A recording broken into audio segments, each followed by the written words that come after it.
Hello and welcome to another episode of Never a Straight Answer, the podcast that aims to cover a wide range of topics from conspiracy theories to popular culture and news. I'm your host Gaz, and joined in the studio, he's not a Draco, he's not even a Hufflepuff, he's Taylor. How's it going, sir?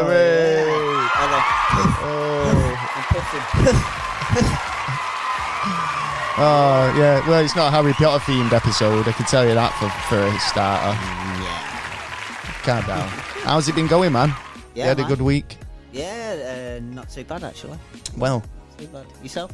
Yeah, not too bad. Just like to say welcome to the show. Thanks for joining us for another thrilling instalment. Yeah. Welcome to any new listeners and obviously repeat offenders. Keep repeating. It has indeed been another week. Episode 92. Yeah, we're getting closer to the 100. Oh, that 100 episode is creeping in. It is. It means I've got to kind of start doing stuff and getting everything ready, I suppose, because we're doing a live episode over on the YouTube. We are. So if you want to get over there, just make sure you subscribe, because obviously you won't miss it, and you'll get a notification if you ring the bell. You will. And you'll know when we're on. You'll just get a little pop-up on your phone, and it'll go, Gaz and Taylor are doing some bits on YouTube. Do you fancy having a look? Get involved if you want. Drop everything you're doing, put it on, and have a fun time. There you go. So, last week's was a good episode, I felt. Talking about like the exchange program between Helen Shapiro. I mean, no, it's what's the planet called? Shapiro. Shapiro, yeah. Yeah. So the exchange program between those and the US government. Yeah. Now this week's going a bit more into kind of like deals with the government and deals with alien species, other races, I suppose. But it's interesting stuff, and I'm not even joking. It covers like a bajillion conspiracy theories in one. Yeah, it does do the same thing, doesn't it, as last week? It hits quite a number. It's a lot of different connections going in there. Yeah. So we'll definitely be looking into that a bit. Yeah. Very soon in the show. What have you been up to this week, anyway? Me, nothing much. I've been watching a couple of movies, and I've been watching a lot of movies this week. Old movies. What have you been watching? I watch Bruce's Millions. Brewster's Millions. Yeah, classic. Film, you can't even argue that is an absolute classic. Yeah. Do you know what? You couldn't even make that film today because like the millions is nothing these days you want billions, trillions. Yeah, Brewster's bajillions at least. It's like, Brewster, I mean, but how could you spend it? You couldn't spend that amount of money in that short amount of time. And then to get like so much more, like it's kind of you could still do it. It's a bit wasteful, isn't it? I think it'd be possibly more easier to do it now. Do you think? Yeah, because you can buy more things for you can buy fresh air for. You could just buy, you could just buy fucking loads of memorabilia and comic books and stuff like that, and just spend it. But no, because the point was he wasn't allowed anything to show for it at the end. Yeah, at the end of it, he sells the Xbox done right. No, because he still made money back off the Xbox or whatever. Well, no, but as soon as he gets that money, charity, mate, done. He's allowed 5% to charity, 5%. It'd be difficult. Yeah, it's a good film. Yeah, I can't argue with that. I actually really rate Brewster's Millions. It does make you think that if you had that chance, what would you do? What if you had all that money? If you had 30 million and you had 30 days to spend it to get 300 million? Yeah, but that's like you say. I mean, in today's standards, that's still, it's a lot, but it's more achievable than it was back in the 70s when that film was made. So what would you? Let us know, what would you spend your money on if you were in a Brewster's Millions situation? I don't know. I'd probably God, it's such a difficult one because, like I say, you're not allowed. Part of that stipulation was you're not allowed any assets to show for it. Yeah, when but you come to claim the bigger amount. I'd hire a load of people. Yeah, I'd just hire you £1 million just to skin up for me. Do you know what I mean? Yeah. And then you could just have like, you get through fair few million that day, I reckon. Yeah. Well, it's easy. That's the going rate. I'll buy a fighter plane for Make me a brew. Crash the I'll give you $5,000. I'll crash the fucker, and the insurance would be less than what it was worth. Yeah, I know, but the idea is I've lost money there, haven't I? He had a good idea with the stamp. Do you know what I mean? Mailing it, it's not worth anything now. Yeah. Do you know what I mean? Yeah. Like, it's like if you bought a really rare comic book and then burnt it. Stamp collectors must have been going off the fucking norm. Of course you would, but I mean, it's like if you if you had a really rare comic book and burnt it. Yeah. You know what I mean? You've just spent X amount of money and still have nothing to show for it. But he's not allowed to damage anything that is inherently valuable, I suppose. So there's another query on it. Oh, God, you can't win, can you? You can't. I watched a few good films this week, and I've been trying to watch one-star movies, or like, low-rated movies. Oh, yeah. I had this conclusion that most movies that you watch are only 5-star movies because of popular opinion, and most of the population are idiots. Yeah. So that stands to reason that most popular opinions wrong. We're wrong. Yeah. So I thought I'm not gonna not watch a 1-star movie because it's a 1-star movie. It might be good and basically not appeal to everybody, but might appeal to me. So I've been giving like low ranking. Did you check the trailer out? No, I don't. I go in, just don't want to know. I just want to watch this film. I'll read a bit of the synopsis, see what it's saying, and then if it piques me interest, I'll have a go. So I watched a couple of films. Watched a really interesting one, which was called Action Point, and it was about I love these like American roadside attractions. I'd love to do Route 66, and I think it's just so kind of like the homemade sort of mom and pop store, and that sort of kind of like, it looks great. I mean, like folk arty, and you know.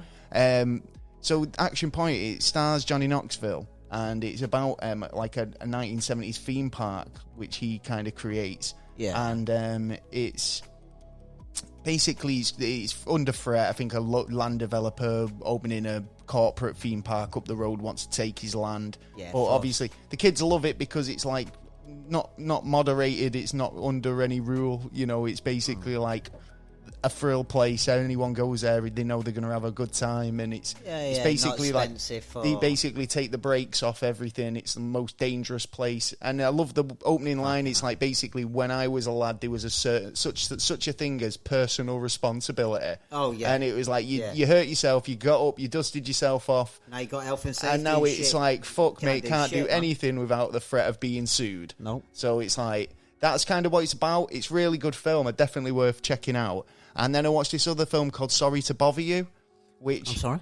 Yeah, exactly. I'm Sorry to Bother You, yeah. And that was surreal, really well shot, and I don't want to spoil it, but I'd definitely give that a good... I think that was kind of a 3 or 4-star movie. But whoa, hold on. It's definitely good, but you're only giving it a 3 and a 4-star. No, I didn't give that. Well, no, because I'm saying this one was the first one was a 1-star on Rotten Tomato, whatever, on the movie app. And what did you put it at? I'd say it was a 3 or 4-star, that one. I wouldn't sell it so low as a 1-star. Yeah. That Sorry to Bother You, it was down as a 4-star film, but like, I'd say it was probably comfortable where it was. It was like, that one, it was surreal as fuck, and I don't want to spoil it for anyone, but just take my recommendation on that and give it a watch.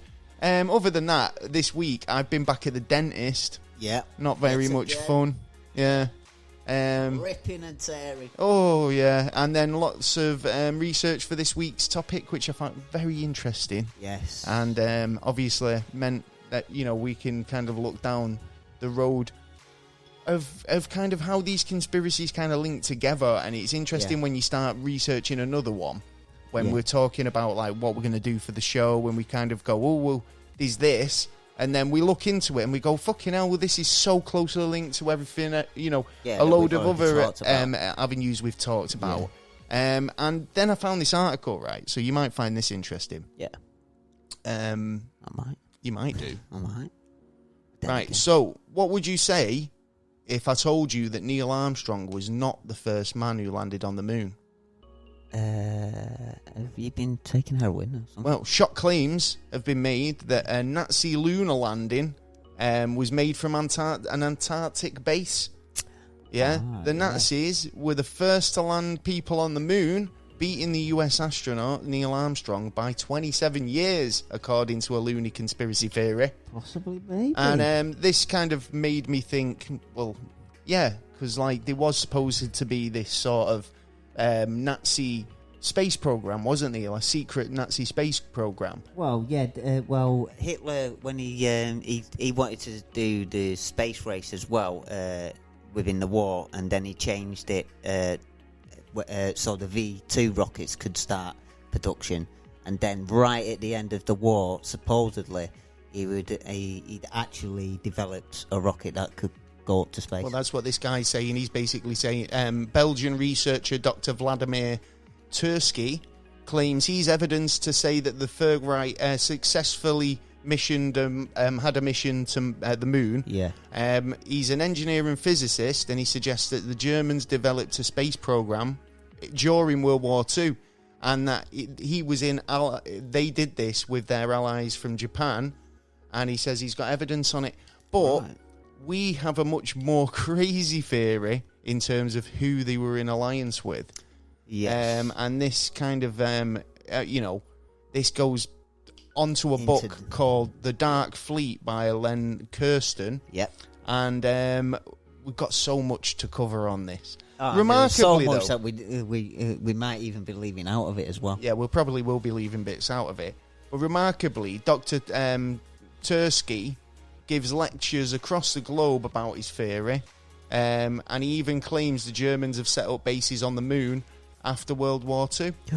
So they could still be there, and we'll go into it. Yeah. First of all, I've got a riddle for you. Oh, right, yes, give us a riddle. I was reading this article, and it kind of stumped me for a bit, because it basically said, it was from a few years ago, it's not a new one, and if you know it, you know it. Okay. Yeah, right. But it stumped me. I didn't. Right. I'd never heard this before, and so kind of, I'll see if you can get it. And I'll give you the duration of the show. Yeah. Yeah, to see if you can get it. Nice one. Yeah. I'll try my best. All right. So. Yeah. Give it to me. Let me have a drink. Oh, right. Gotta get ready. Preparing yourself, are you? Oh, are you? This sounds like a wrong gun. So, the riddle goes. There's 30 cows in a field. Right. 28 sheep. Right. No. I got that wrong. See, straight away. Yeah, I keep saying sheep. It's not. It doesn't even matter, right? Really. Yeah, but there's 30 cows in a field. Right, 30 cows. 28 chickens. 28 chickens. How many didn't? How many didn't what? It's up to you to work out. How many didn't? Yeah. Leave that field, so I'd say 30 didn't, and 28 left that field. No. Keep guessing and come back to me during the show. Yeah, okay. If you can work it out. How many didn't? 30 cows in a field, 28 chickens. How many didn't? Didn't lay eggs. How many didn't? Right. Well, Jay just got it. Jay just got it, and no, you've got it wrong. I got it wrong. All right, I'm going to burn his head out with this now anyway. A little bit about the author. Len Kirsten. 12. He's just pulling out numbers. Do you want me to tell you? No, 10. 10 is right. Yeah, 10 is right. How did you get that? What? Go on, give us your thought process. You know what? I went and I thought, right, I control my breathing. I concentrate and let Mother Nature give me the answer, and it just popped into my head. So go on. Yeah. How did you come to that? How did I come to that? Because one way or another, it was going to be a number. There's one. Right. So I could have just gone through all the numbers. So I would have gone all the way through the numbers. Right. Okay. Well, Jay got it in the right way. I did see. Do you want me to break it down for you? Yeah, I saw him put his fingers up. Oh, really? Yeah. Well, let me break it down for you. Right. So there's 30 cows in a field. Right. Yeah. Yeah. 28 chickens. 8 chickens. Yeah. Right. How many didn't? How many didn't? Yeah, but you didn't finish the question. How many didn't what? What, lay an egg? Didn't eat chickens. Didn't eat chickens? Yeah, 28 chickens. 20 of the cows ate chickens, but 10 didn't. That's why the answer's 10. They eat grass, not chickens. For the purpose of the riddle, I don't think it matters. That's why I said it wouldn't have mattered if it was sheep. Their stomach won't be able to take it, not me. What the fuck? So, hold on. So you've actually got the answer wrong, because the answer must be 28. You're too logical for this riddle. Yeah. By far. The answer must be 28. I'm too logical, Captain. Yeah. Right, never mind. I just see who's the champ now. Never mind. I'm going to come back with another riddle for you next week. I'll bring you another riddle. You bring it. I loved how you did arrive at the right answer, but not really. Do you know what I mean? Thanks, Jay. Well, anyway, about getting back to the show. So The Dark Fleet, which is a book by Len Kirsten, is a UFO. Len is a UFO researcher and freelance writer. He's basically had works published with the MUFON, which is the Mutual UFO Network. Yeah. He's the president of the American Philosopher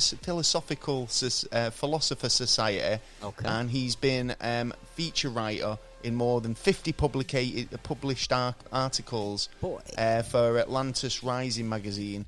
And he lives in Arizona. Yeah, he's wrote this book, which is called Dark Fleet. Yeah. And it basically goes into the how the reptilians brokered this deal. Yeah. With the Nazis and Hitler. Yeah. Right. To create a joint force. Well, a joint force in order to get kind of colonize other areas of the universe. And now, we'll get into it, but I've got a question about that straight out the bat. It's like if the reptilians were all about dominance, right? And, they see this sort of similar trait in, the German forces. Yeah. Why wouldn't they be the ones who want to travel out rather than letting the Germans do it on their own? Do you know what I mean? Cannon fodder. Well, maybe it was a kind of a mixed joint agreement, but we'll get into that. I mean, in terms of the reptilians, we've covered them before. Yeah, plenty of times. But a little bit of background on how they kind of come to be here on Earth. Because, I mean, it's like, if they do exist, ancient alien theorists say that they were here way before humanity. Yeah. And if anything, they could have been involved in seeding the planet. Yeah. Right? Yeah. So, very possible. As I understand it, the home world of the reptilians was the planet Draco. Yeah. Yeah. When their home world was destroyed, as I assume it must have been destroyed, or was it a case of that they were trying to reach out and recolonize themselves and get out there into the stars? Does Draco still exist, or is it was it a reason why they had to leave? I believe there are a number of planets around Draco, and it still exists. I think it's just like in the same situation as we are. We're poisoning ourselves on our planet, and we need to expand. Mm-hmm. Fair enough. Well, apparently, right, there was this other planet in our solar system, called Melnek, right? Now, we were talking earlier about its position. Now, I don't know, because I've got it from this guy's book. And he says it was between Jupiter and fucking Mars, potentially, or whatever the lineup is. Yeah. Now, you were saying it's between Earth and Mars. Because it's the Kuiper Belt, basically, in between, So... base. They reckon, or he reckons in his book, that planet Melnek was a planet in our solar system, but it was apparently blown up, potentially as a sign of dominance by, because I think there was, if you go back into our older episodes, we've talked about kind of like Star Wars. Yeah. Basically, there's wars going on between alien races, where we've got nothing to do with it, but it's still going on around us, and hopefully the good guys win, but as part of this kind of dominating sort of act, they've destroyed this planet and then which, as a result, basically wiped out all life on Mars. Yeah. And but they've got that big crater, haven't they? And they reckon there's some scientists who reckon that was done by some kind of particle beam or nuclear beam of some sort, because the actual soil on top is supposed to be. You can only get it by nuclear fusion. Ah, right, okay. So they were believing that area. It's that funny big that crack was a. It's funny because I was only saying before to you about the moon having an area where they thought it was liquid, but on closer inspection have worked out that it's been superheated where the ground actually looks like glass. It looks like a green pool from aerial photographs, but it's more of a glass surface. And that must have been due to superheating or, fuck knows what that is. But, I mean, to get to that temperature where it'd literally turn it into a glass surface is a bit kind of like, makes me think along those lines of like a high particle sort of beam or something. Yeah, possible, actually, thinking about it. Meteorite wouldn't do it, to be honest. As well, like, I mean, you might disagree with me on this, but in terms of, like, if the Kuiper Belt's remnants of a planet that was destroyed, could the moon be a bigger portion of that ended up just kind of latching onto our fucking orbit? Yeah, do you know what I mean? There's sort of like two arguments over it. There's the argument that there was a war, the planet blew up and the Kuiper Belt was what, like, you see the remnants of it, and the bigger portion of it, which was the moon, had actually caught, because I believe it is supposedly proven now that we caught the moon.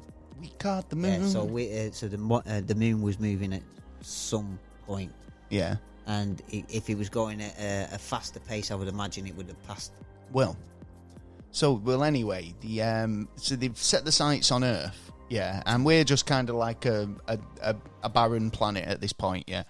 And they terraform us, they kind of make it inhabitable, and they've brought a load of like wildlife with them, specimens and stuff from their home world, plants and stuff, and started to populate our planet. Yeah. As you do. Could argue these were the dinosaurs, yeah? Right? Yeah. So you've got the reptilians living alongside dinosaurs, which would make sense. Hey, both grandparents have to go somewhere. Similar sort of species, if you like reptilian sort of DNA, would make sense. Like, you know, whereas we kind of have like mammals that are animals. Yeah. Do you know what I mean? That they might see these animals or Tyrannosaurus rexes as like a kind of like a pet. Yeah. I don't know. But anyway, they lived alongside, but obviously they wanted to use Earth as a springboard, basically, to go back out into the universe and basically cause shit. Yeah, right. Like you say, the Klingons, not us, the Reptilians, right? Because we're not about yet, right? If you think about it, if you want to argue when we came about, it's much, much later in terms of like when the Reptilians were supposedly, according to this author, were knocking around, right? Depends on the timelines. So, they were in a war with another species called the Atlans, or the Atlanteans, right? Yeah. They came to Earth to stop the Reptilians from starting a war. Naughty. Now these Atlans were basically sent by an intergalactic sort of federation. Yeah. So it was like we talked last week about the Serpo. Yeah. They said, which is a totally different alien species, and they turned around and said that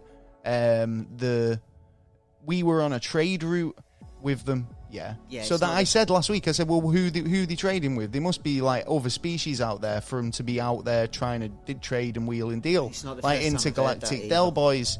Yeah. Well, that's it. Well, if you think about it, if you're driving around in a three-wheel van, you're gonna pass places. You'll want to pop into something. Yeah, I told you last week we're an intergalactic service station, and then basically, if they've got plans for doing stuff on the moon, sausage rolls, 50p this week. Fucking, do you think a moon sausage roll would cost 50p? It'd cost an arm and a leg, mate. Yeah, that's true. Travelling distance, tax as well. Well, I like the idea of the Atlanteans being an alien race and coming down to start some shit with the Reptilians. They've caused a bit of a war. I put more like the Nordics. How do you mean? Well, is that who you think were kind of like similar? Well, yeah, they're basically similar to us, but they were really, really white. Yeah, the whites. Yeah. But because you get the greys, the whites, the Superians, Superos. Surprisingly enough, the Reptilians. There's a lot of different races of the whites. Okay. Yeah, well, I have heard that it's been related to kind of like Nordic sort of people. Yeah. And that sort of look. Yeah. Yeah. But again, it's like, who knows? There's different groups and different species as well. So, in fact, we've got a book somewhere, haven't we? We got sent a PDF with all the races of aliens. Yes. So, where are we going now? So basically, they've ended up, having a bit of a to-do with the reptilians on Earth. Yeah. And they've basically took over the surface, the Atlanteans, drove the reptilians underground. Yeah. But the reptilian homeworld, Draco, was pretty much kind of like, that's how they lived there anyway. So it was kind of like pretty all right for them. They didn't really kind of give it too much, thought. They obviously it's probably not the best, but they just carried on, doing the science and technology and developing weapons and and there was science and stuff. Bit of proof, not that well, about 10, 15 years ago, there was a bit of proof that there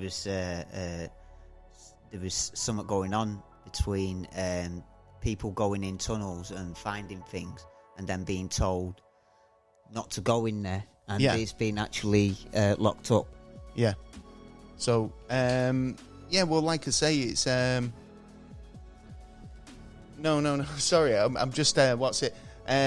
Sorry, I forgot where I'm going now. I was trying to find my lighter. Sorry. So they've been kind of building up the forces underground, right? Yeah. And end up getting to the point where they're going to take on the Atlanteans, right? Yeah. And everyone's heard the stories of the fall of Atlantis. Yeah. Yeah. And it's all myth and mythology. Yeah. But where there's a lot of myth. Well, it all comes from somewhere. Yeah.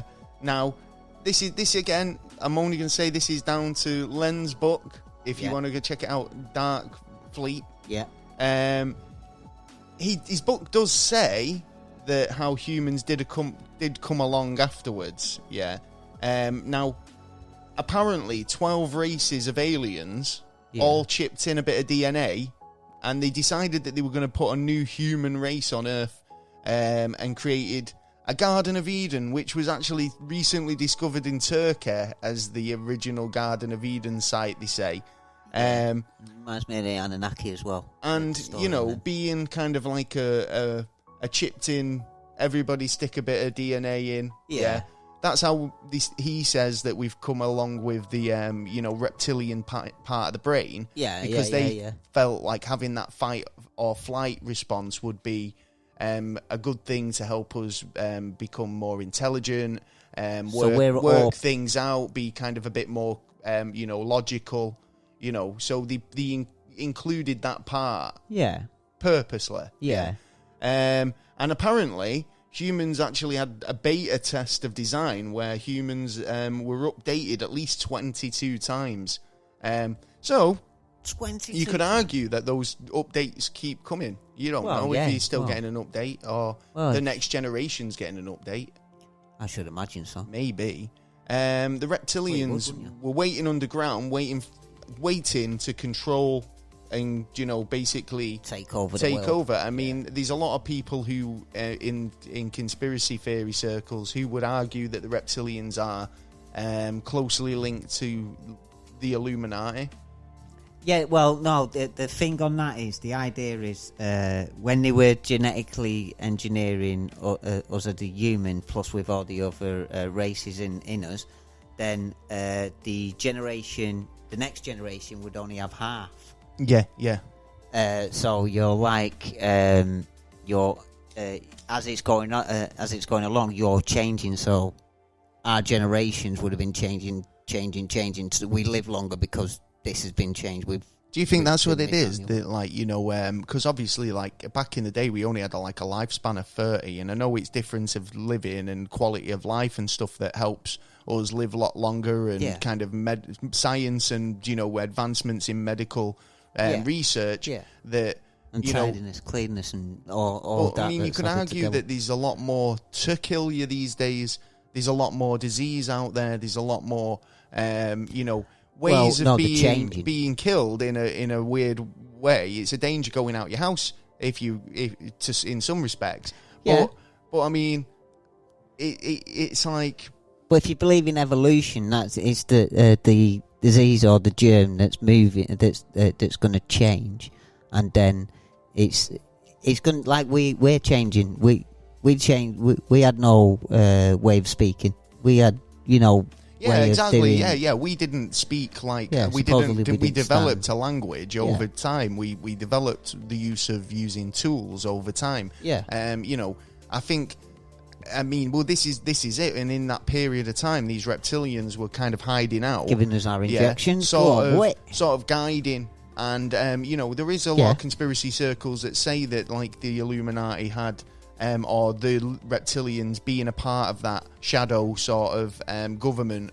And they reckon that these big bin leaders who have been reptilians. We've covered it in previous shows. It's you know... when they integrated, they took the high positions.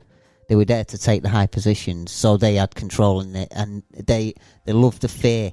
Well... Apparently, they feed off our fear. Right. Well, apparently. This is probably why they got on with the Nazis and the Germans so well during World War II.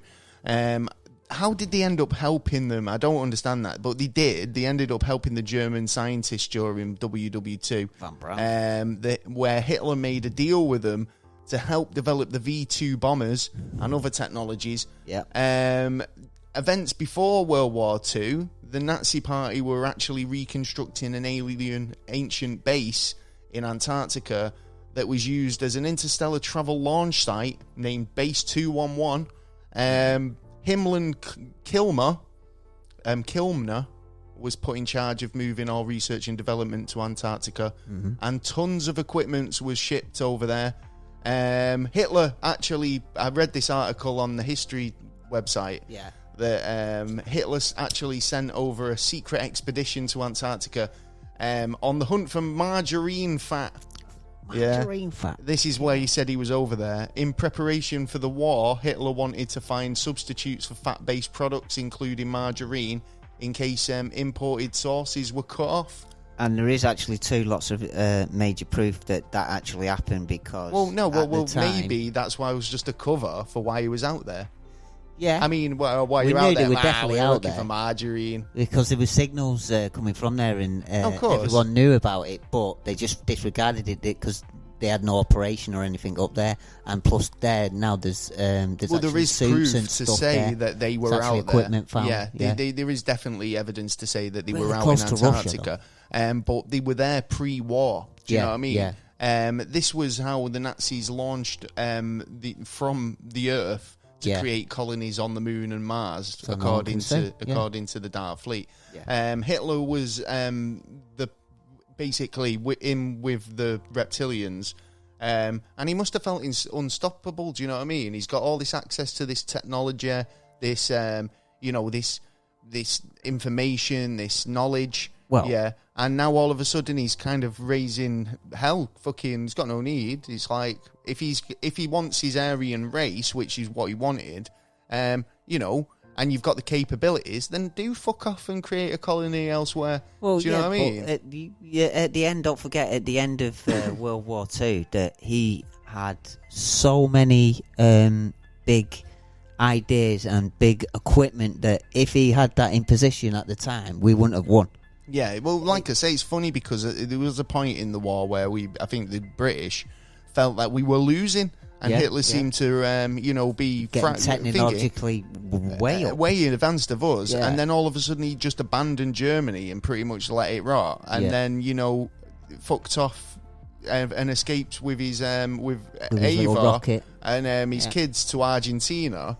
Which is kind of en route to, Antarctica, if you think about it. Yeah, because a lot of Germans still there today as well. Yeah, in fact, there's a couple of documentaries about that, isn't there? They're well worth the watch. Yeah, definitely watch that. One of the pieces of technology created was Diane Glocken. Yes. Which is translated to the bell. Yeah. It was supposed to be a top-secret Nazi scientific technology device, or a secret weapon of the Luftwaffe. First described in a Polish journal and by author Igor Witczycki, and later popularized by the military journal of Nick Cook. It basically talks about an anti-gravity and free energy research, and basically the Glock was basically a flying saucer. Rumors of it being a hoax came out, but it was a time travel machine and a UFO. Yeah, because apparently it had the mirror on top as well, where you could see the timeline. Well, like I say, it was described as a wonder weapon and a time travel device. Yeah. So this actually links in to what reports come back from Antarctica, because in 1947, Admiral Richard Byrd commanded 4,000 troops, warships and planes to a top-secret expedition to the South Pole, known as Operation High Jump. Yeah. The program pressed information and kept it from the public. Basically, a secret Nazi base or UFO had been seen. The race of Germans, a race with Germany to find a secret passage to the underground, under the ice, leading to a hollow realm underneath the Earth's core. The secret UFO story, Project High Jump. If you want to check it out, you can check out episode 18 of our podcast. Yeah. Operation High Jump and the Nazi Base Conspiracy. And there was a lot of... It's available to download now. You went to a lot of talk shows afterwards as well. And Byrd? He spoke did. About it. I mean, Byrd at first was pretty kind of shaken up by it, because obviously he'd flown over and he'd seen... he reckons he saw a lot more, a whole continent, that was unexplored, and there was something more to it. Could have been a top of his shit. He took 4,000 people, for no apparent reason, as far as anyone else could see. He was just mounting this exhibition, and then similar to the, which something else I'll get into in a minute. He got told to go home. They got turned around. Something scared them, and one thing that he claims he saw was a bell-shaped UFO that came out of a hole in the ground. Right now, the conspiracy theorists will argue and claim that is the Nazis, the Nazi space program. That's them guys who set up a base before World War II. Maybe they were using the whole thing as a distraction to kind of cover something else up. I don't know. Big distraction.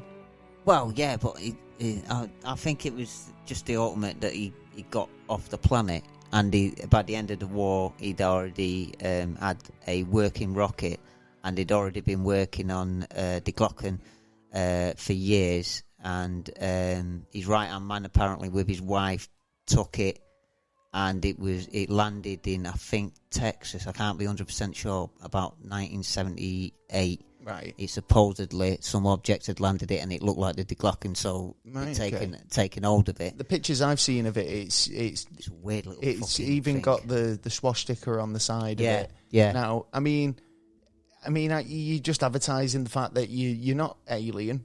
Now. You're just going, we're so obviously German. Yeah, Sorry, but don't forget... we've got a bit of dry throat there. Yeah, but don't forget, he nicked that off it is actually a symbol It's for a peace religion. Yeah, science. Well, it's one of them. Big question, though. What is Dark Fleet? I can tell you. I can tell you. Now, there's an argument to say that the Dark Fleet is basically like an aircraft carrier size mothership starship that orbits the moon. Now, we've seen something like this, a big Black Knight or Dark Knight satellite. The big fucking thing that orbits the moon. Not saying that's what it is, but it actually moves from planet to planet. In fact, it's been caught going around Jupiter. Dark Knight. And it come back not that long ago. And it's like, hold on, but why aren't you telling anyone about this object that's flying around all these planets, staying around our orbit mostly, and then moving off, and coming back and that? Well, the fleet. Yeah, could be actually exactly what they say it is. It's a fleet of starships. Yeah. Obviously, these guys have been off-world developing colonies. Mm-hmm. If they've got the capabilities of getting out there, who knows what technology they've got moving forward. Oh, massive. Basically, it turned into, after the Second World War, right, it turned into an infiltration Yeah. Yeah. So it turned into an infiltration of society, banking, media, aerospace. The Reptilians infiltrated the US government and their space program in terms of Operation Paperclip, right? Yeah, now, if you don't know what Paperclip is, it was the program that basically enlisted over 600 scientists to come over to America, German scientists, Russia. so all the scientists that were involved in researching the V2 bombers, anyone who was interested in rocket technology or rocket science, was kind of their records were kind of brushed up, and they were brought into American society, and given a new fucking lease of life, at the request of the US government, who wanted to get to the moon. They wanted a new space. They had this space race. They wanted to develop new weapons of their own. Yeah. Do you know what I mean? They wanted more.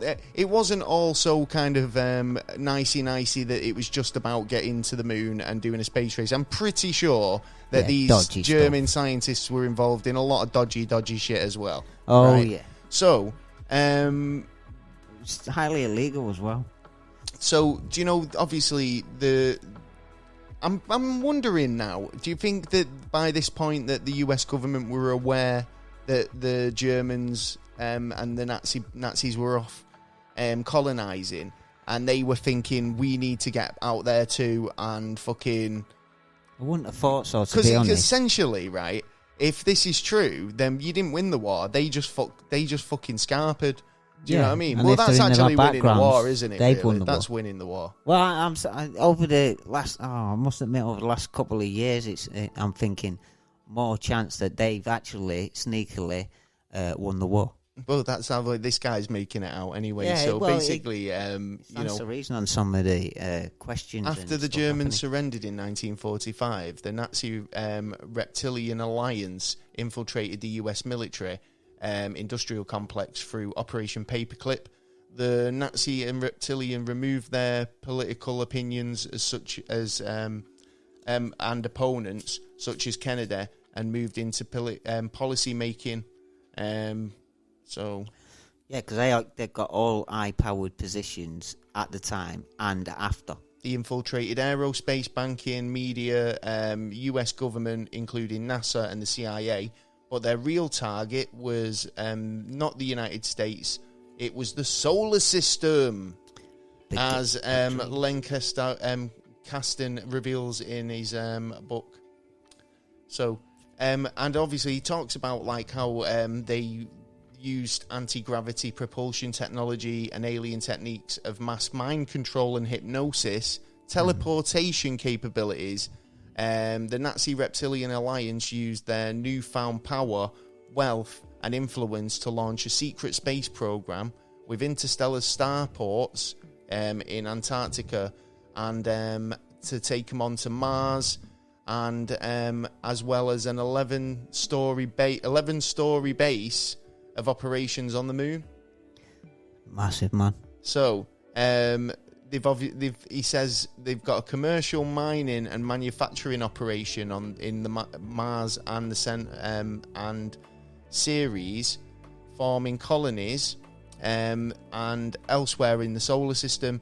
Most shockingly, they've been using thousands of human slaves, easily transported through starships, and both work and sexual exploitation. Some people missing. Some stirring testimonies from American and British super soldiers who have gone through 20 a project called 20 and Back, which was an age regression thing, and a lot of them have come back and said they actually remember a lot of the stuff that, you know, like going through regression again. Talked about this a few times. The government are basically trying to get out there, I think, and sort it out. But this led to a US-led secret space program of its own. Yeah. Oh, yeah. So they've got a fleet of starships known as Solar Warden. And it's basically a space armada which patrols the edges of the solar system and poses a growing threat to the Nazi Dark Fleet. So it's something to kind of feel better about, yeah? Right? Oh, yeah. Details of Operation Paperclip were which enabled the Nazis. Sorry, I'm getting lost in my notes.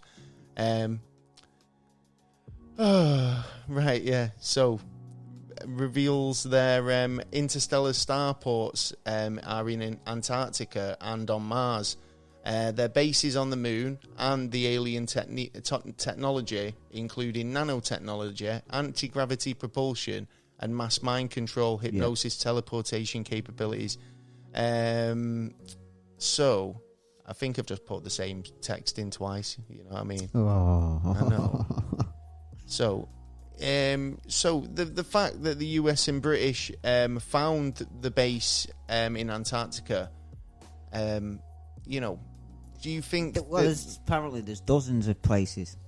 There's all over the place. There's and apparently something to do with every continent in yeah, but everybody went over there, didn't they? I mean, it was kind of like they keep going over there for big summits and stuff like that, and there's the embargo on all kind of anyone. Yeah, you're not allowed. I mean, you can go there. No, you can. You can go to Antarctica, and I've found that these flights to Antarctica, if you want to go, you can go. Yeah, it costs a bit, but no one is stopping you from going to Antarctica, right? Yeah. Now, if you've got the dough and you want to send us, we're happy to go check it out for you. We'll tell you exactly what we find. Yeah, we won't bullshit you. We're sneaking. Right?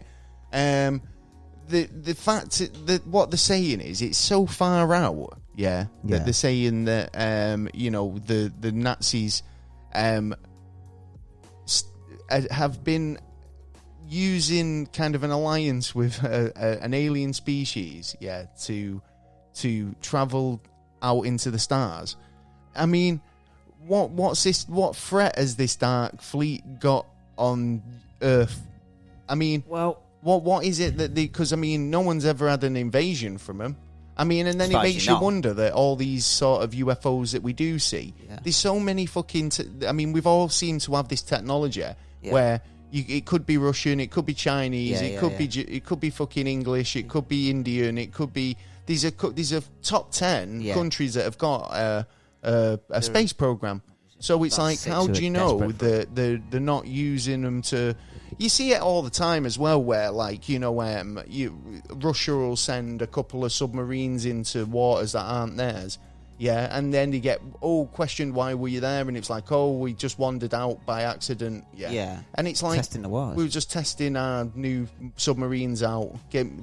All the rest of it. It's like, do you think that they're not doing that with aircraft and top secret craft? They'll be pushing it, going out into other people's territories to see if they can be spotted by radar, to see if they can. Well, but it's the connection between the technology that they've actually got and the technology they should have had. Which their technology is way up in advance. This is what they're saying, that these were way in advance technology in terms of what we had. The story of these starships and the going on the moon, and there is the actual moon landing, which is something I mentioned earlier, which I wanted to go into. The US moon landing, there was an incident where they said that. They were warned. The stories of basically they got to this crater and they said they saw loads of UFOs in the distance and on the edge of the crater. Yeah. And they were basically warned never to come back. Yeah. And like I said earlier, didn't they drop a nuke on the moon not so long ago? Yeah, for unknown reasons. They just said, we wanted to test what would happen if we drop a nuke on the moon. Yeah, you can actually watch it on YouTube. Yeah, you can watch it on YouTube, and it doesn't look like very much happens, but it does. They do it, they drop a nuke on the moon. There was a question about it. Why did you do that? Yeah, because there was a question about it, but in another way, they could have come back with the answer. Well, a few times we've took spaceships there and come back, and we've dropped material on there, and we're in a bell. Yeah. For what? Well, the thing is as well, I mean, if it is true and there are Nazi colonies out in space, what would be the big deal, man? Live and let live.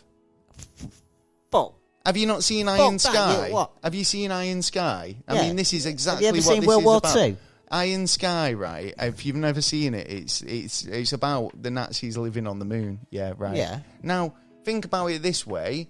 their colonies are 70 years old now. They've been out in those colonies for nearly 100 years, right? How do you know that these people's beliefs and ideals are, what they were? I mean, in Iron Sky, they basically, they're like, we're Nazis, but we come in peace. We don't know any better because we're generations past that. Because if I was Adolf Hitler and I was going there, I'd be teaching the way I want them to know. Yeah, it depends. The same as how the government teaches us what they want us to know. Well, you couldn't not get in there and try and talk to them first to establish whether they were like that or not. No, I've established order, and you will do what I say. Ooh. Done. That's the Hitler. Yeah, probably. You know what actually, I mean? He ain't going to be soft. He's going to make sure everyone's going to be. These bastards are right bastards, and if they do exist, they're out there and they're fucking horrible. Yeah, well, they're with the alien bastards, so you know what I mean. Solar Warden, though,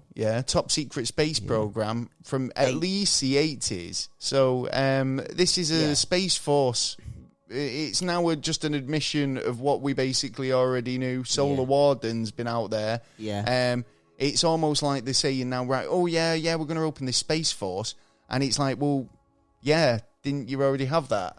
Well, yeah, 8 more. Well, no, we're legitimising it now. We can actually put real funding into it. That's what it is. It's like we don't have to filter the money off elsewhere to pretend that it's not happening. We can just go, we're just funding it. Well, supposedly we've got 8 motherships with the size of 2 football pitches, right, and 43 scout ships. That was the last report. Well, since approximately 1980, a secret space fleet codenamed Solar Warden has been in operation, unknown to the public. Some people think this is a defence against the Dark Fleet. Well, yeah. Well, think about it. It's if they're gonna it must be the main reason. If Germany's going to build a fleet to attack us, we're going to build a fleet to defend us. It could be a reason for that. But like I said earlier, I think in terms of the space race now, it's not a space race in such that it's that we want to be the first to get back to the moon. It's about creating, maintaining dominance of these territories. Like, if you want to, you want to kind of create a space force, then that's making a statement, like saying we're going to be out there full time. We're not going to be coming back and forth, and we want to have a base out there where people are there all the time. And I think because if they have found natural resources out there, it's like you want to be controlling those natural resources. Yeah, if you can make fuel out of those natural resources, then your next best thing to a fueling station in space. Yeah. You know what I mean? And next, it's out into space then. Yeah. But that's what it's more about now, this space race. Yeah.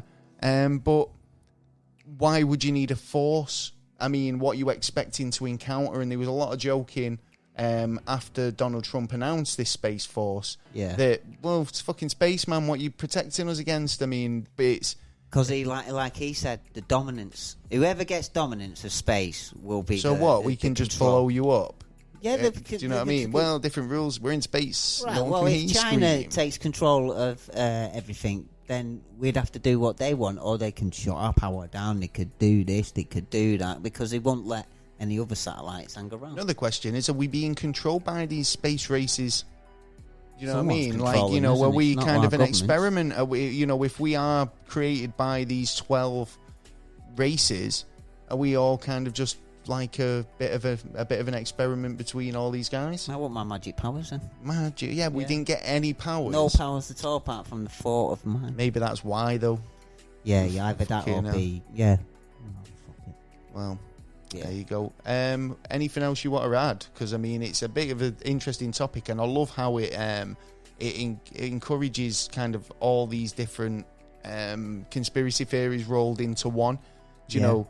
I think that it does kind of go into the ideas of what technology was handed over and what, because there's all the stuff with DARPA and kind of traveling to, they reckon they went to Mars. They reckon they did time travel and teleportation. And, is this as a result of kind of pacts with alien races? I mean, we talked last week about how, there was a lot of technology handed over. And then even a book which supposedly contained all this history. Yeah. Now, if you were able to tap into that and be able to, control it, then that's invaluable stuff. Yeah. And it makes you wonder how much technology is held back in terms of, groundbreaking world fucking news, headline making fucking science, like time travel or teleportation or interstellar travel, all these things that they claim we've already got, but there's never any proof to see it in actual fucking physicality. A guy who actually worked on Solar Warden, Ben Rich, who worked at Lockheed. He was actually the CEO of Lockheed. He even said that we are 400 years in advance. Now, this is the guy who designed like the SR-71 Blackbird or the stealth tech U-2 plane, the Raptor that we've got now. And on one of his statements in 1993, he stated, "Anything you imagine, we already know how to do." Okay. And this was a guy who was involved in a lot of black ops operations behind the back door that have been taken over by the MI6. Do you think, reading a lot of that out, right? Mm-hmm. I'll be genuinely honest, right? Yeah. A lot of it seemed fucking ridiculous. Yeah, right. Mm-hmm. It kind of twists what we already know in terms of history. Yeah, it wasn't just Hitler. There was this other thing which was an influence on him, which was feeding him information and power and technology. Yeah. It was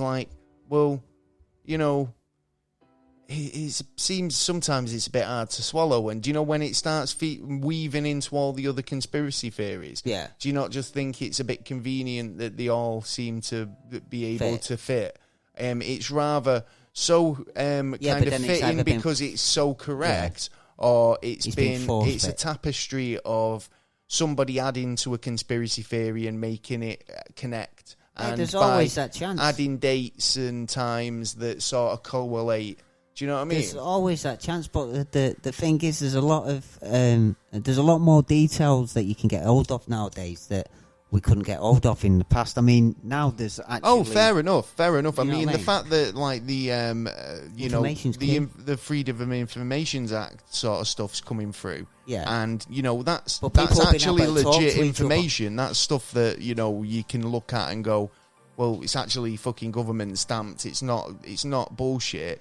But it's communication where they can't actually interrupt. They try with shutting down websites and closing down things. But there's always been another avenue. Instead of being controlled by the papers and the news that we're telling us this, that and the other, we've now got more control to turn around and go, actually, everything they've been saying the last 20 years has been bollocks. It does seem far out, though. That's what I'm saying. It's like sometimes... Yeah, but you thought that the papers would have been rigged with CIA operatives for the fucking... No, but it's a bit more likely than that. But it's true. But pre-history, we don't know. I mean, this is the thing. I think the bit that kind of makes me a bit more... skeptical is the whole reptilian, how they arrived here, that whole sort of the Atlanteans. Yeah, there's a lot. I mean, it's kind of getting into, that's a whole nother planet of history. That's not our history. It's a whole nother, it may as well be an alien world in terms of that's fantasy. You may as well be telling me the plot line of a bad B movie. Do you know what I mean? But in terms of this is supposed to have been actual history. Yeah. Do you know what I mean? And then it's all documented at that. So there's actually evidence to state that actually what he was saying was actually right, or what? No, I'm not knocking it. I like to keep an open mind, but obviously there's certain parts of certain things that I'm very skeptical about. Yeah. I think in terms of UFO researchers, if there's anybody out there who can kind of throw any information our way, to fill in any gaps that we've missed tonight, because it seems that we will be coming back to this story quite a bit. There's going to be a lot more. Because he's always signed links to these things that connects them up. Still got loads there, but go for it. I mean, if you've got anything more to add, because I think The whole Atlantean thing interests me as well, like, in terms of, like, were the Atlanteans a peaceful race? I mean, in terms of why did they come here to start a war with the Reptilians? And was it because they had, dominatory ideas? Because they've just done the same thing. They've just turned up on Earth and said, we're dominating this, and set up a city, Atlantis. Well, which in terms of, like, historical or mythology. I can't even talk. I've had too much tonight. Mythology. Yeah. Then they're kind of looked at in awe and praise. Do you know what I mean? Yeah, but there's always the thing is there's always been something behind the stories or the riddles of things that have happened in I get where you're coming from. I mean, there's definitely David and Goliath some sort of truth in myth. But it gets over it blemished most of the time. Of course. But it could be still an incident that happened, but it was just one part of it was over it blemished to make it like, oh, well, two lads over there wanting to have a fight, but it ended up being one big beast against a fucking how do you think dog. The Nazi party or the German people or, Hitler himself found or got in touch or even kind of like became to have communications with the Reptilians? Was it a case of that they just saw him come into power and rising in power and thought he's got certain ideals that we find appealing, being that sort of cold-blooded? Do you know what I mean? I think it was there was a crash in Woods 1938 where they... Because I know he was into his occult stuff and, sort of like artifacts and stuff like that. Yeah, he did go really deep in that kind of stuff, but he was also given a shitload of drugs to, like, off his tits, and it was getting worse and worse as he was going along. He was getting... Well, it helped you see doses. Aliens, definitely. Oh, yeah, true, but, like, he was a dodgy character, but I think there was other dodgy characters behind him, and like the Glocken and that, there is a lot to say about that. There has been a lot of investigations on it, right? Okay, of where it was at the time and who'd actually. Well, this is it. A lot of people say that it's because they did actually discover one, didn't they? But like I say, there was a lot of people came forward Americans and saying that was a hoax. Yeah, there's definitely Americans who've got one. Well, there you go. Yeah. You've got to keep one of them just as a kind of a keepsake. Well, no, they want to do their tests on it, don't they? They want to use it, as you do. If your enemy's got better power than you. You want to try and redevelop it and make it something. This is the thing, isn't it? This is the thing, like Cold War's happen, because it's like you've got a weapon that might blow me up. I develop a weapon that might blow you up. In America. You stalemate. It's like you can't. I mean, that's what you get at in terms of like technology is kind of forged during these sort of times because you develop technology to beat the opponent. So there's advancements in certain technologies, but not in others. So well, there you go. I think that's kind of covered most of it tonight. I hope you've enjoyed it. Dark Fleet. It's pretty interesting, and if you've got any kind of thing to add to it, then you can get in touch at neverstraightanswer@gmail.com and or get in touch with us over on Twitter, and we'll gladly chat. We will. Yeah. So if you know a bit more about it, then get in touch. Yeah. God, I feel like I'm losing my voice tonight. What's going on? I know, like they're talking about a potential little lockdown in Rochdale. And I'm not too far from there. I was getting a bit worried. Yeah, it's looking more likely, to be honest. But guarantee. If you've never seen Iron Sky yet, and you're looking for a bit of a comedy movie to watch, it is about the Nazis on the moon. Yeah, but there's a bit of naughty racism in there. It is a bit racist. There's a lot. No, is it? What on the whitening up? Oh, he does. Yeah, he does. Check it out. It's a funny film. And, if you're into conspiracy theories, then definitely check it out. And Iron Sky 2, The Coming Race. Yeah, I haven't seen that. I don't know if I will. Well, anyway, we've got some news to talk about. Yeah. As always. As always. As always. And we'll be going to the news right now. It's the news. We've looked behind the fridge and down the back of the sofa of the internet to find this week's strange, odd, and damn right ridiculous news stories around. Yeah, we've spent a whole 25 minutes looking for the best news stories, and we found some pearlers for you in the old kind of vault. And plus, a lot of stuff going on in UFO and NASA news this week. Yeah, but first, I want to say big congratulations and a round of applause to Sir Captain Tom. Yes, man. Yes. Outside. Captain Tom. We like to think that it was all down to us. We launched the appeal to make Captain Tom Sir Captain Tom Moore. Yeah, it was and today, not today, the other day, he was knighted by the Queen. Yeah, he got to meet Her Majesty. Yeah, and I bet he was thinking, I'm a bit older than you. Fancy going for a tea dance? Yeah, don't think Philippa like that. Well, he got his first official engagement in person since the lockdown. Good lad. That was the Queen's first official appearance as well.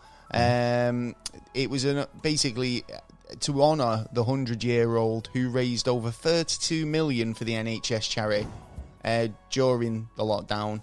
Good and he did that doing 100 laps of his garden. Yeah. Captain Tom, or Sir Captain Tom. Yeah, get it right, come on. From West Yorkshire in the UK. Yeah. Was said to be absolutely outstanding day he had. He said he was absolutely overwhelmed, and it's such a high award to get, and to meet Her Majesty.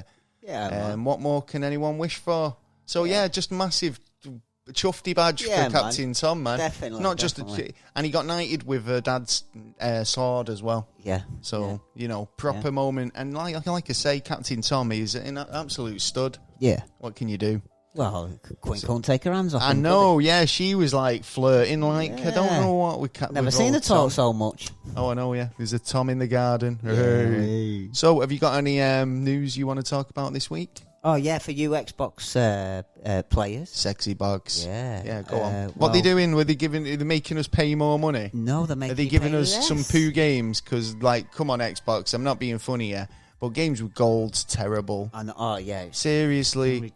It's like a look, and I go, some decent stuff up there instead of shoveling your don't really want to play any of that. Yeah. Well, you're not going to be able to pay for your prescription. My prescription. See? My subscription. Well, you definitely can't get your 12 months one. What are you talking about? Stop that now because... Is this a ban to make you pay more in... Pay nothing? Pay nothing, yeah. So they're getting rid of subscription? Yeah, because of the new Xbox X. So are you going to have to pay for that one, though?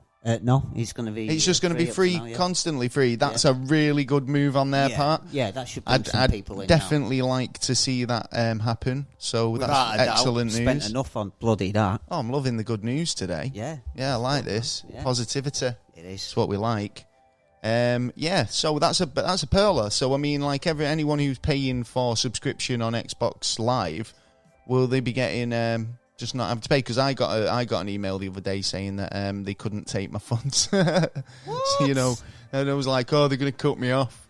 But I'll just say, aren't you giving it me for free now? Well, I think it's going to happen. It's going to happen within the next 9 months. It's not going to happen straight away. I think they're still trying to, get the coinage. Oh, I found this story. Yeah, you might find this one a bit strange. Man unearths a witch bottle. Which bottle? A witch bottle. A witchy witch, with witchy a witch bottle. Rides on a broom. Oh, yeah. Big nose. With hair and teeth inside. Ooh. Basically, he's been urged to put it back where he found it.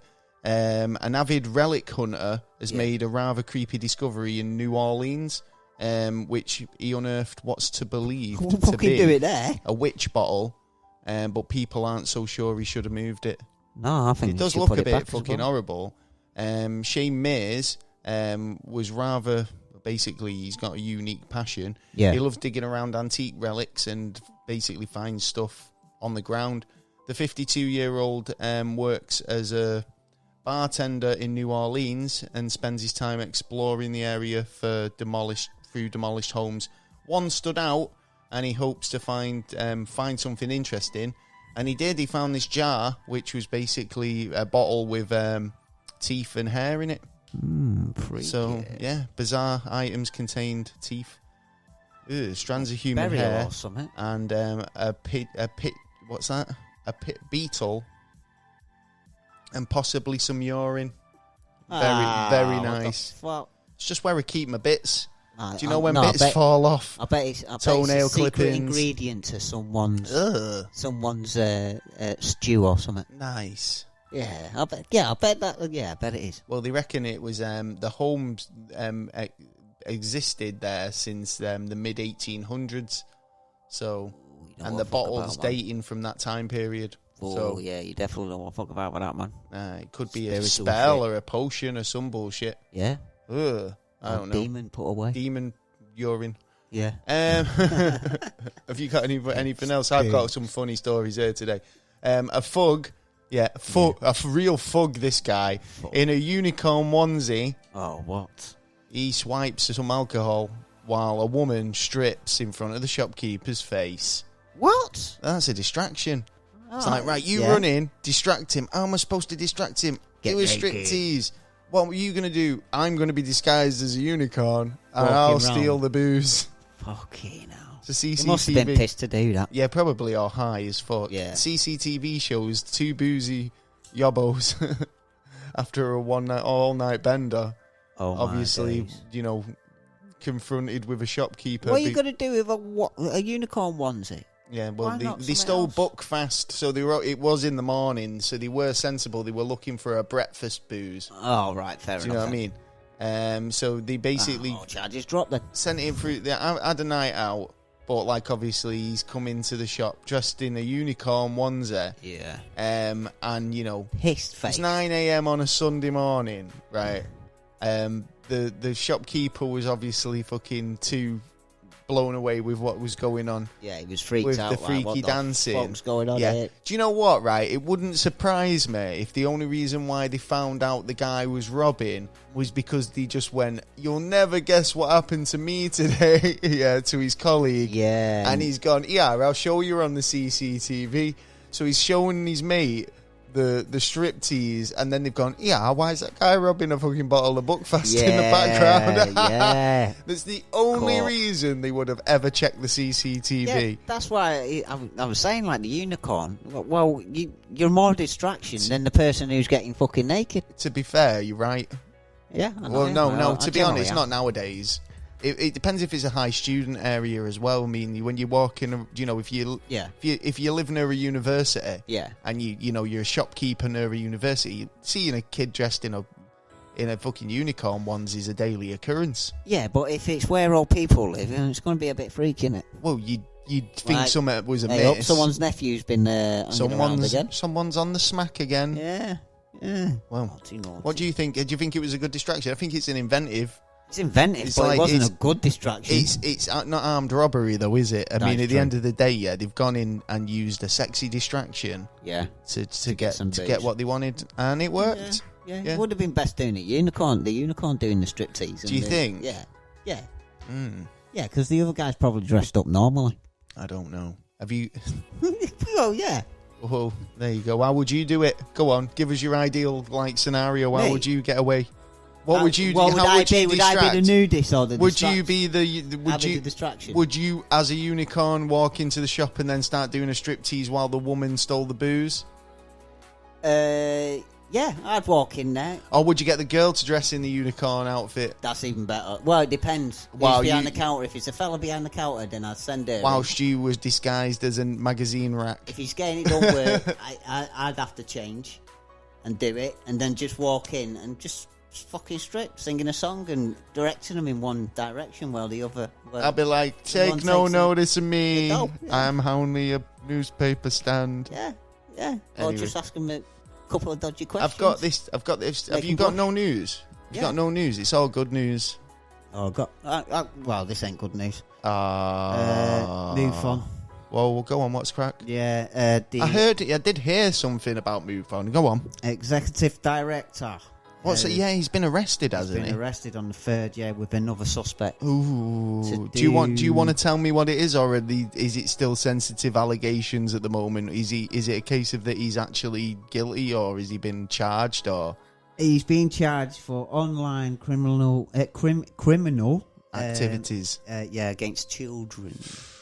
Move on, man. Yeah, but man, do you know what I mean? It's like, but like I say, has he been charged? I believe so. He has been charged. Well, he could. I mean, I'm not sticking up for anyone, but like, just like, let's see what happens with that. Yeah, because there might be nothing there. Yeah, it could be planted. It could be like someone used his laptop. Don't forget, fuck knows. I don't know. Who knows? Well, if you think about it, he could be totally fucking guilty for all I know. Yeah, that's true. But he is a target for it because the MUFON people collect a hell of a lot of information that comes out, and that's not a thingy at MUFON, because like we were saying earlier, you can actually become a MUFON researcher.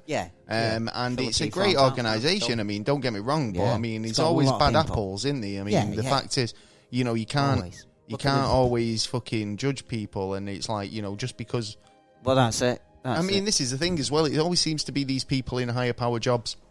I don't know if they just think that because they're untouchable. I don't know. I found this story. Oh. Have you seen this? 2020's obviously been a fucking apocalyptic year so far as it is. But I got an add-on to this. Swarms of flying ants, have been hitting the UK. Yeah. Now this swarm is so big, it's showing up on weather maps. Yeah. Off the coast of the south of England. If you've already felt like 2020's been a fucking biblical with plagues and shit, obviously in the southeast of London, it's been a flying ant swarm. It's crazy that it's so big that it's shown up on a map, on a weather map. It was only yesterday I was saying that. And this is from the Met Office weather radar. Do you know what I mean? Oh, yeah. Now, I wouldn't say it's been exactly boiling hot here. But, mix on it. Well, Twitter, actually, on Twitter, the Met Office put out a tweet. It said it's not raining in London, Kent or Sussex, but our radar says otherwise. The radar is actually picking up a swarm of flying ants across the southeast. During the summer, ants take to our skies in mass, emerging usually when it's warm and humid. So... But the fact that this is such a big... Yeah, it's big. It is huge. It looks like a big a big rain pattern coming across. Can tweet it out at some point, but it does look like weather. Yeah. Do you know what I mean? Oh, yeah. And then it's not. It's flying ants. Flying Ant Day sounds like some kind of national holiday. Talk about that. Which should be marked in the calendar, but in fact it does happen most years. Yeah, that's true. That's true when it gets to a certain temperature. When it gets to the summer, it's like birds migrating. It's a similar thing, isn't it? I mean, all animals kind of fuck off to warmer climes. Even we do, and this is proven. Even with coronavirus on the rise, they still go out to Spain and Greece. Do you think this has been the worst year we've ever had? Probably. No, according to a new study that's just come out, it was actually 536. But we weren't around there. This is the worst one we've had. No, but what happened then? Well, we didn't have the sun for a while because a massive volcano went off in the Icelands. Okay. Which stopped the sun, which stopped the crops. Plague was around. It knocked out 50% of the population. All right, it's not the worst, but it's definitely in the top 10. Yeah. I mean, out of how many years they've been on record, I think, Well, it depends how long you counted from, I suppose. I suppose, yeah. Well, talking about, positivity. Yeah. Now, you don't want to dwell on all the bullshit that goes on in the world, and this is bright news this week. We're having nice news. A woman, and this made me think of you. Yeah, a woman? Yeah, this woman made me think of you. Fucking idiot. No. She must be sexy then. Basically, this news story made me think of you because if you've not checked it out, and most people who haven't checked us out on YouTube wouldn't know this, but there's an episode that was put out just for YouTube where me and you get our tarot readings done. Now, if you're just a fan of the podcast and you listen through a podcasting stream, then it wasn't available It was just available on YouTube. So do go and check it out, because we both get our tarot fortunes read. Yeah, you got a brilliant report. I did actually, yeah. It wasn't too bad. But this next story basically shows that you shouldn't believe everything you're told. That's true. Because a woman proves a fortune teller wrong when she won 70 grand on a lottery ticket. She could have just been a shit medium or a shit tarot card. So an Australian woman is said to finally have proven a tarot card reader wrong by scoring a lottery ticket worth 70 grand. Good luck. So she told lotto officials that Friday's lucky winner of the super jackpot draw for 70 grand's not really a super jackpot. It might be a small thing over there, though. So yeah, she said that she'd had bad luck. She'd been to a tarot card reader and said that a card, she had it done years ago, and they told her that she'd never win anything in her life. The woman said then she's been trying her best to prove her wrong, and now she can say she has. Reverse the woman psychology. Won just about $69,940 in American for the first prize drawing, but how much as well as a smaller prize of $1,398.80, bringing her total to just over 71,000. Nice. So I think days on rare. Sweet. Yeah.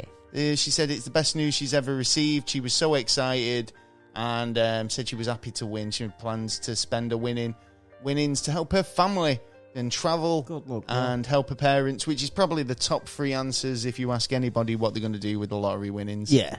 Yeah, I reckon so. Yeah, definitely. Well, congratulations, finally proving that tarot reader wrong. Other than that, I've got some NASA news. NASA news. Wow. Have you got anything you want to talk about? There's a comet that's flying by us, which you can see by your eyes. See with the naked eye? Yeah. Only if the skies are clear and you don't live in a built-up city area with ambient light. That You're is screwed then. There was one so last what we week suggest, as well. Get out into the country. Yeah. As best you can. Yeah. When's it coming over? Tonight. Fucking hell. Yeah. Not giving people much time. This goes out tomorrow. Yeah. Well, you'll still be able to see its tail. Well, this is it. We should. You know what? If there's any comments coming in the future, we'll try and give you prior notice. I only found out today. Oh, did you? Yeah. Well, there you go. Well, I miss them because we're recording.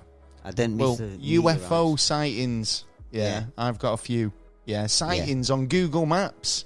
Sweet. Now, Google Maps going round taking photos. It's kind of obviously it's going to catch something. Yeah. But a UFO hunter has spotted a metallic flat disc over New Zealand. Yes, I've seen this. Using Google Maps. The UFO was found in aid of Google Maps Street View function, which caught an anomaly over the waters of the Pacific Ocean. Yeah. Mr. Waring shared a bizarre discovery on his blog ET Database and on his YouTube channel. He said that this came into my email today. Luke sent in this. He found a UFO using Google Maps. I got to be honest, I'm 50-50 on it. Well, it's pretty kind of cool. I mean, the actual picture's still a bit blurred, which is funny because everything else is crisp around in the photo apart from this blurry UFO. You never get a crisp one. And do you think that the people of Google Earth don't slip stuff in? Yeah, well, I would if I was doing Google Street View and I had to edit it all together. I'd drop little Easter eggs in, totally. Yeah, well, the UFO looks like a fat disc, thicker than the upper and lower middle. So it's kind of like a squished up UFO, if you like. So it looks fatter than normal. Yeah. The object is metallic in colour and has no wings, nothing to indicate that it might be a balloon or a drone or a plane or anything else. The object is extraordinary focus in the air and seems to be warped. And that's what makes me think it's like something like been edited in. Do you know what I mean? Yeah. Because it does look warped. It doesn't look... This is why I'm 50-50 on it, because it's... But then again, it could be the fact that, it's been taken a picture during... Say if you kind of take a picture of something in mid-travel... Mid-flight, it looks like take a picture of a car while it's travelling. It's rather you're going to get the object stationary in focus and the background's going to be blur, or the object's going to be blur and the background's going to be in focus. Yeah. You know, you can get it where it's just in travel, where, you know, you've got it in a kind of a distorted motion. Yeah. It's like, look at animation. If you look at animation cells, and if you kind of take somebody or a character or a car moving from stationary to speed, you'll see a couple of those frames will be a warped version of that object. Yeah. Do you know what I mean? And it depends when it was caught on the camera, if it is legit. I don't know. I mean, I'd have to have another look at the picture, but it looks quite interesting. So, like I say, it's metallic in colour. It's got no wings, no distinguishing marks.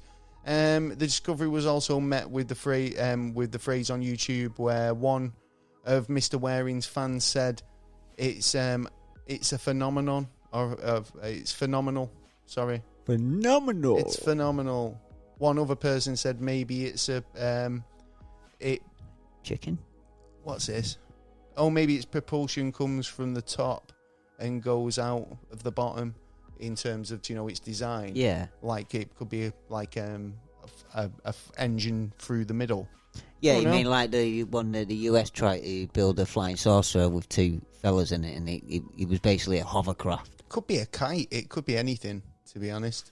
Yeah, it's interesting. Yeah, the jury's out. More UFO news. We've got UFO.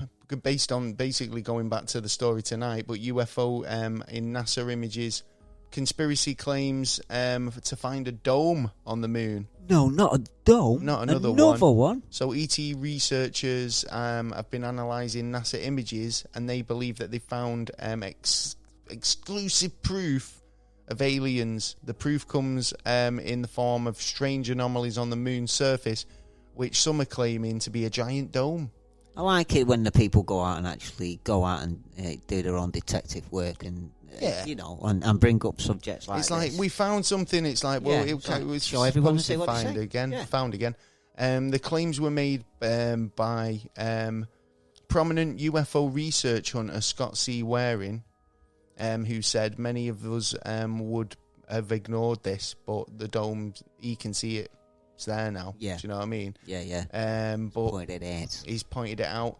But he claims that the dome is unlikely anything found on Earth, and it's bioengineered structure, which is grown rather than built, so aliens don't have to waste their time constructing it. I've heard about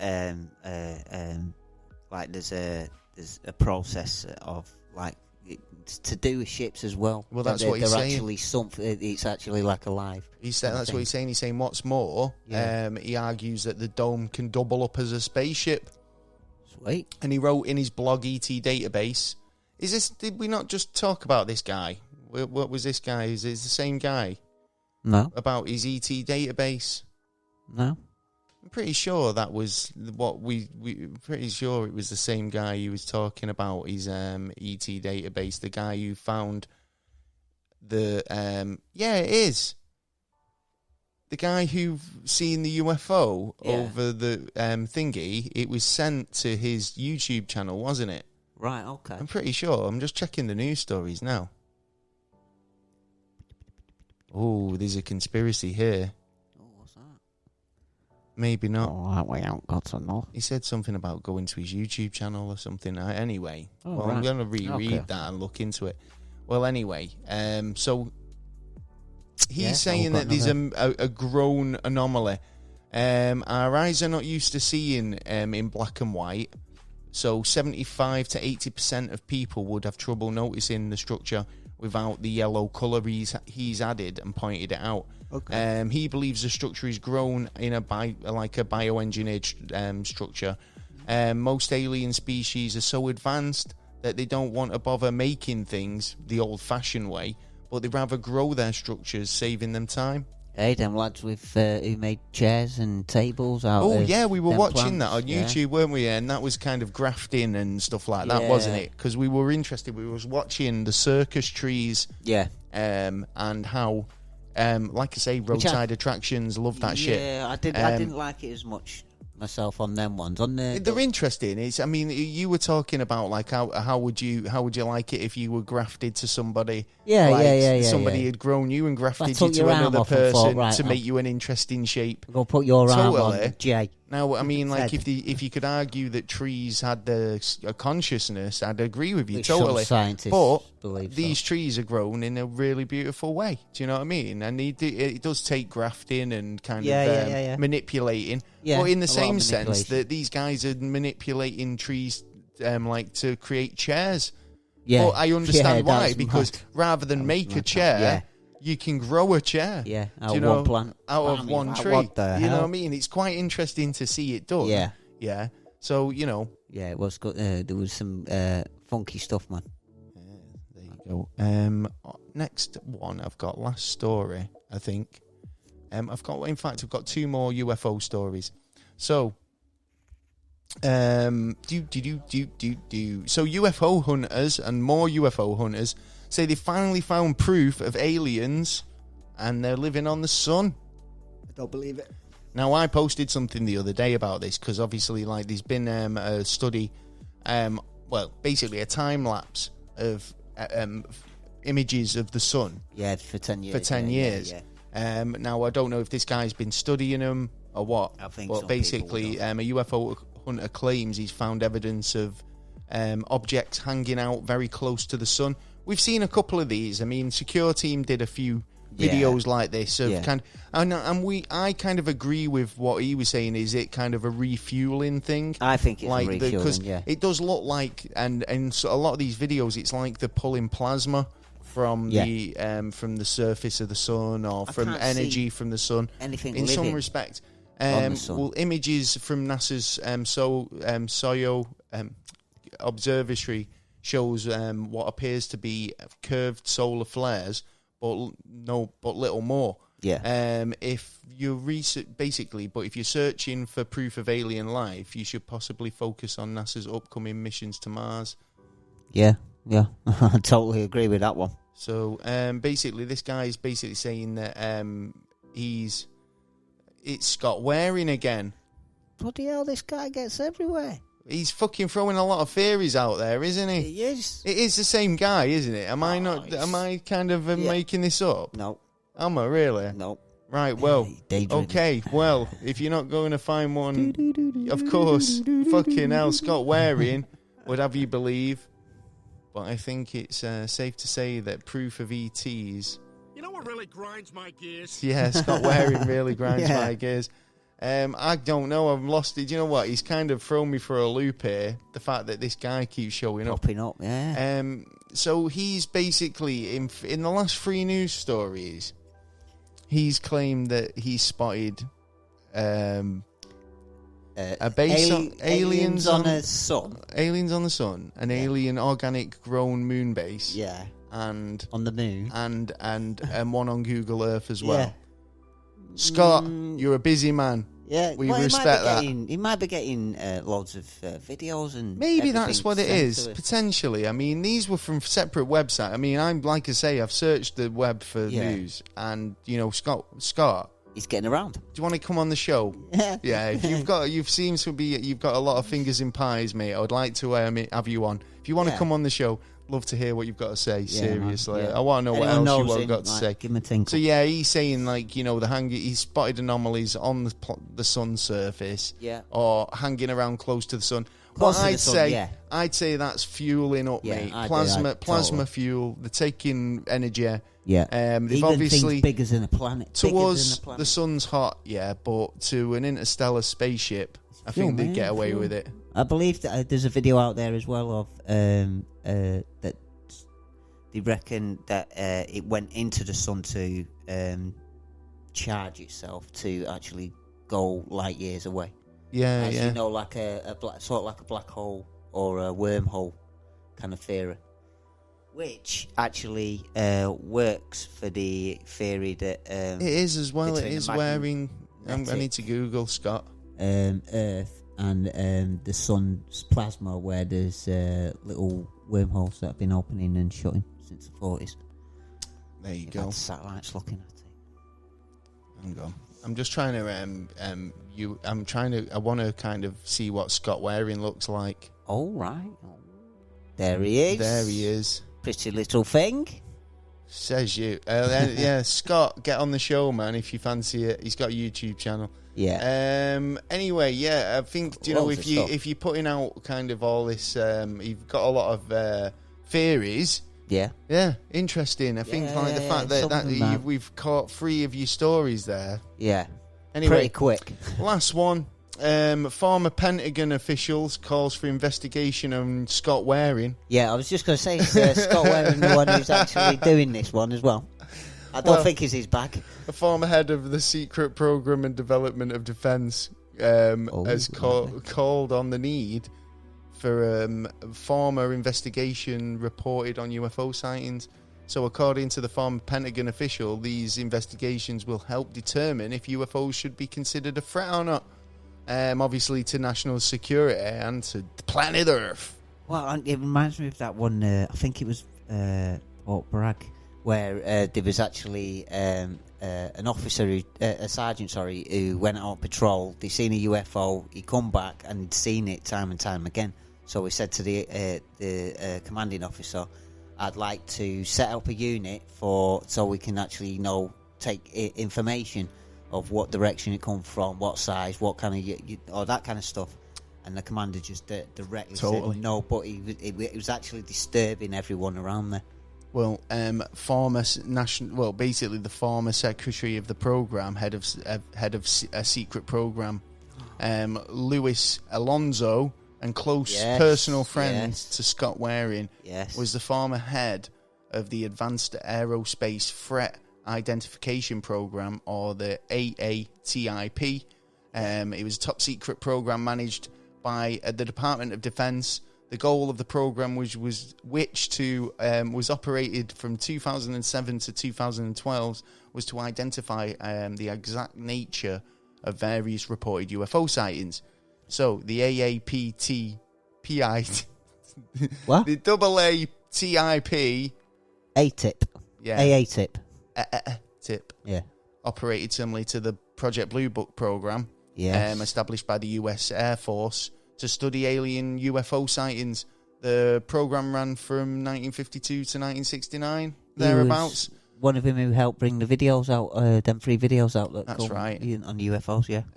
So although many of the sightings were attributed to misinformation, like from kind of the aircraft and equipment malfunctions, some were kind of reported as legit to the AATIP, so they remained, unidentified.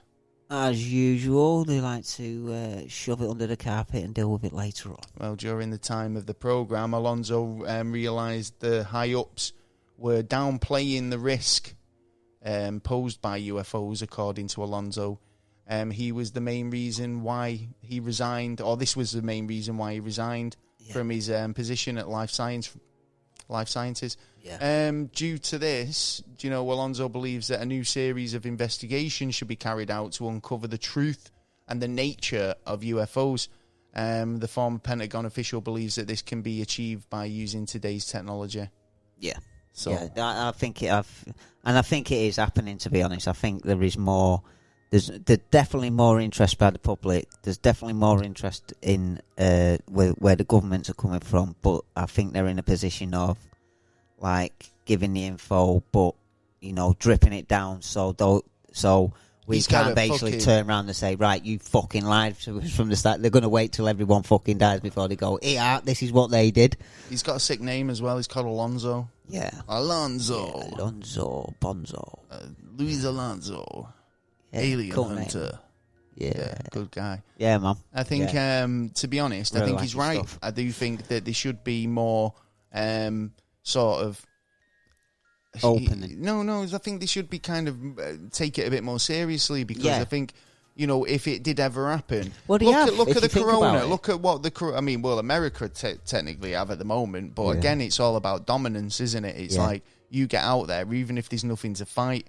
If there ever does happen, and it's not even that. We talked about why it's going up. Satellites, information, espionage. Yeah. These if someone attacks your satellite and tries to take your communications down, you've got defense. It's not a case of just it's about battling aliens in a Star Wars plan scenario. Of attack, take your communications down first. Yeah, exactly. You can't communicate, you can't control. It's interesting. I think Alonso has got a point. Yeah. I think in terms of kind of what they should be looking into these as.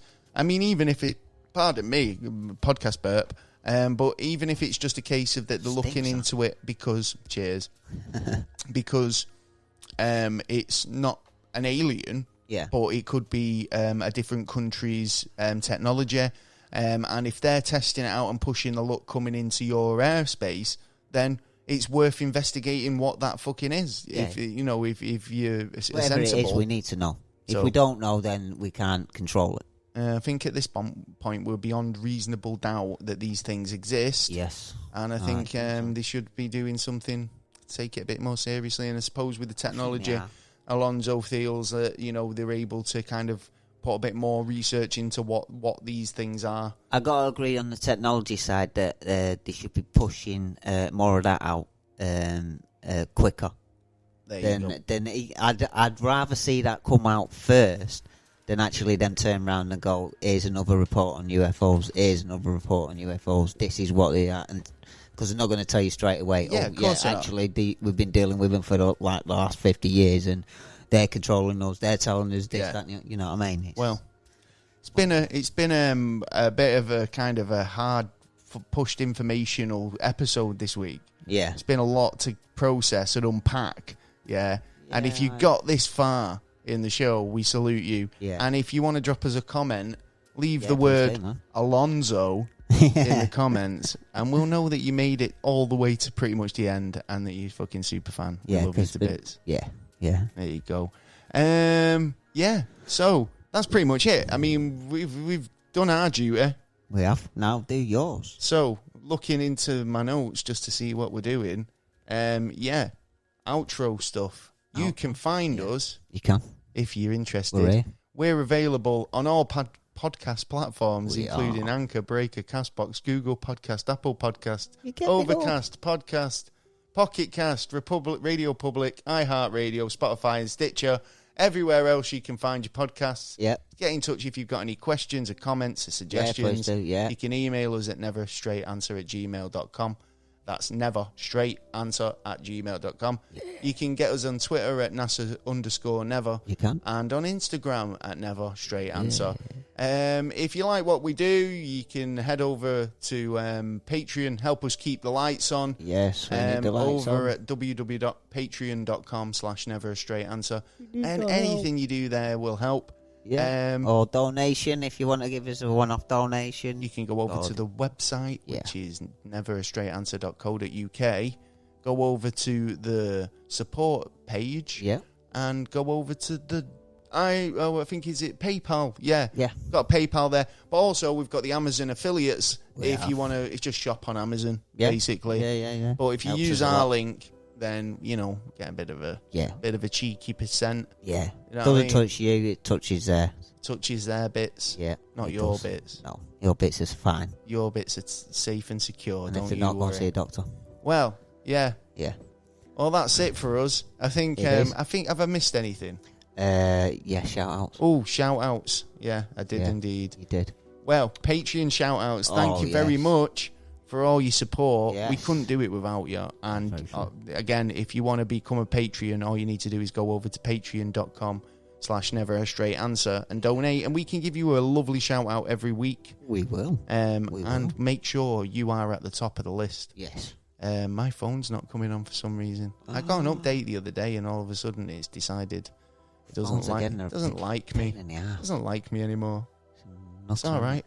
It's all right. We can do it. So shout outs. Big shout out to Big J. Yes, Big J. He's always in the studio. Yeah. You wouldn't know it, but he's here. He's here, and he's a Patreon, a big supporter of the show. We've got a big say, a big cheer for you. Then we've got a big shout out to Jessie G. Yes, she's a top star Patreon. She's an absolute star and legend. Go, girl. Thank you so much for all the support, and a lovely big round of applause for you. Yeah. Then we've got Swoosh. We have Swooshy Wooshy. He's a sexy Elvis man.